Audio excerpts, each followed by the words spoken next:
and a tactical game plan in order to win. Now, the question therein lies about the spirit of the rules. See, the spirit, and this is what people get mixed up. And when I was at the meeting, this is where people got mixed up. They mix these two things up, okay? They mix these two things up.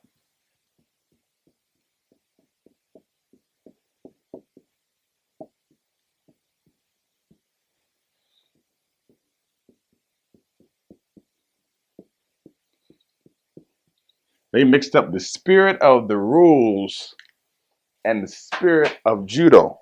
Now, understand this. The spirit of the rules, in order to not violate the spirit of the rules, your job is not to violate the implied meaning of the rules. So if the rules say that you have to grab a cross grip and attack right away, as soon as someone grabs a cross grip, I hate to get into this gripping thing because it's what I get paid for.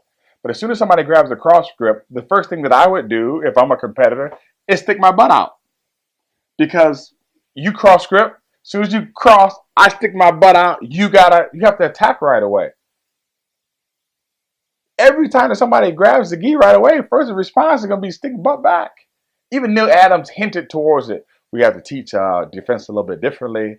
You know, most players have to learn how to create the distance with their legs. Well, create distance with your legs is sticking your butt out. And you're not going to bang a person for posture for one split second.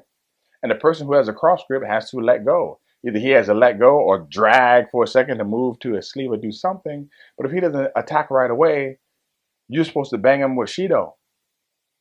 But if the other person is invoking that particular defensive tactic, is that person in violation of the rules? Yeah, well, after you catch them once or twice, then what do? You bang that person for posture, defensive posture? The person has to be able to defend a move. The person has to be able to defend, and the person has the onus on them to attack. They have to attack. But what do you do? Who's in violation of that? That's when the thing came out to use common sense. Well, you got to use common sense. And then people talked about the spirit of judo, meaning what makes good judo? Is it good judo?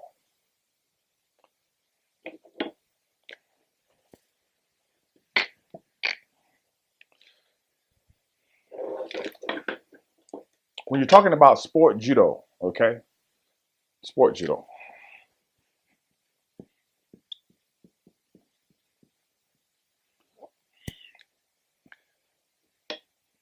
This is an erasable marker, okay? It's always an erasable marker. If I take this top off of it and I put it here, it's still an erasable marker. I made an adjustment, but all the pieces are still in place. If I take this part out that does the writing, that's no longer a marker anymore. It's a piece of plastic with a hole in it. Now, you can only call a thing if that thing is the thing and it can be defined as that thing. When you change what that thing is, then the definition of that thing changes and it is no longer that thing. Meaning, calling judo when you're talking about the sport is incorrect. Because judo really isn't judo. Judo is just a sport called judo. The judo that you practiced before is not the judo that you practice now. So I don't even call it judo, even though it is called judo. We call it sport judo. It's a totally new thing. So if somebody says, yeah, you do judo. Yeah, in the colloquial discussion, we say judo so people can understand what we mean. But the thing changed so many times, you can't even call it judo anymore. What is it? It's a sport based upon these set of rules. My job is to look at these rules and create a game plan per the set of rules. It's just like solving an engineering problem with a bunch of givens. These are the givens, and through innovation and through ingenuity, I'm going to find a way. So the coach is never operating out of the spirit of judo, because you can't call the thing judo anymore but the principles of judo are what are being utilized. And those principles are kazushi. So the off balancing happens in the cognitive domain. It's an off balancing based upon thinking. So anytime someone's doing something innovative or they're bringing ingenuity into the play, they are utilizing judo, just not in the physical sense. Their job, the coach's job, is to create an unbalancing in the matrix, if you will. On the other side, the referee's job is to try to create balance, so that and the judges and the IGF, so they don't get thrown. The coach's job is to throw, and every time the coaches throw or they create an unbalancing, what do? We go back to the drawing board and we make some changes. It's a game. It's based upon the whole thing. If you looked at it, is based upon game theory. Okay, if you really want to know what it is, case in point. Okay.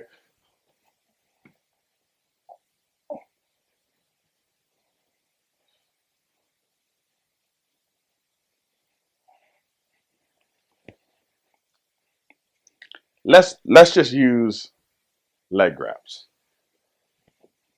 Leg grabs. Leg grabs are in place. Because leg grabs are in place, it makes judo look a certain way because people are utilizing them to win. Okay? Leg grabs come in place. So the leg grabs come in place.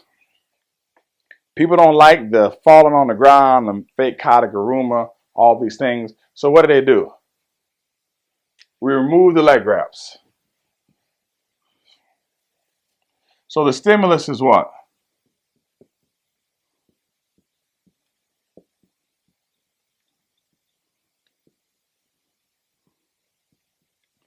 It's to remove the leg grabs. The leg grabs are removed for what purpose? Okay? Well, if we look at the IGF purpose, or the people who are in charge, or the chief purpose, let's use it A so we don't use any names. The chief purpose was to take away the leg grabs to do what? Improve the quality of judo, right?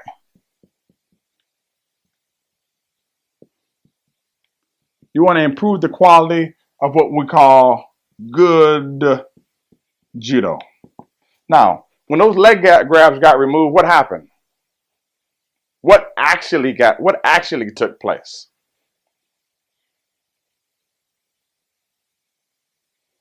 Leg grabs got removed. You saw the increase of the following. You saw the increase of sumigaishi.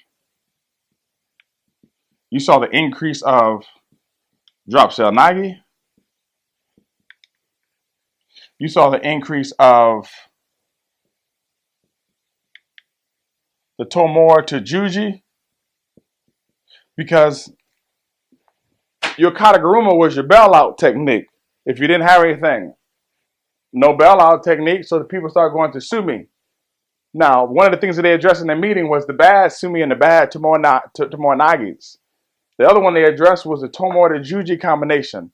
I mean, it has to look a little bit better. And the way I did it was quality. The way Kashiwazaki does it, the way that Flavio Canto did it, but you have to utilize a good combination that looks like a throw. But in trying to improve the quality of good judo, statistically, there was no statistical difference in the amount of ippons from before to now when you looked at the data at all. None. However, the viewing quality of the judo was perceived to be better to those that made the rule. To those that did not make the rule and still want to see the big tegurumas and the big body slams, it does not look as good.